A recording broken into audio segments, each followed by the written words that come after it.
My name is Nick Petrella. I'm a professor and coordinator here at Mohawk College in the Health, Wellness and Fitness program.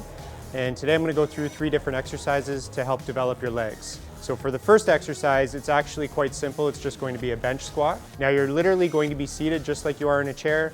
Your feet should be slightly wider than your hips, but not as wide as your shoulders.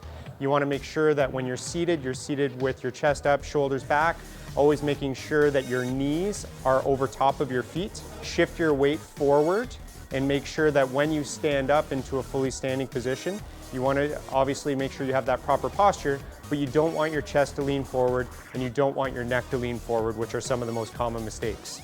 The second exercise that we're going to go through is to more isolate one leg at a time, and it's actually a step up. Now for this exercise, when you go to step up onto the bench, you want to make sure that your full foot is in contact with the bench.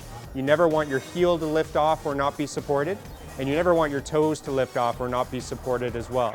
So when I go to step up onto the bench, I want to make sure that my knee again is in line with my foot. It's not in or out, so moving inwards or outwards.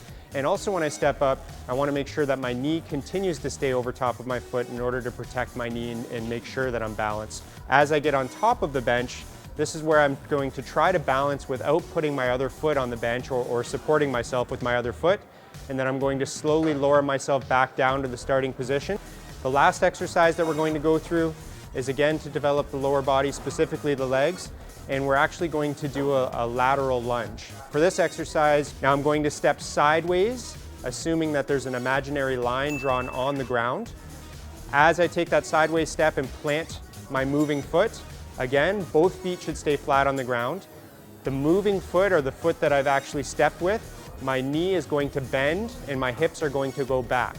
I'm going to look up with my eyes, but not with my neck, and again, make sure that my shoulders are back in order to maintain proper posture. Now that's all we have for today, so stay tuned and we'll see you next week.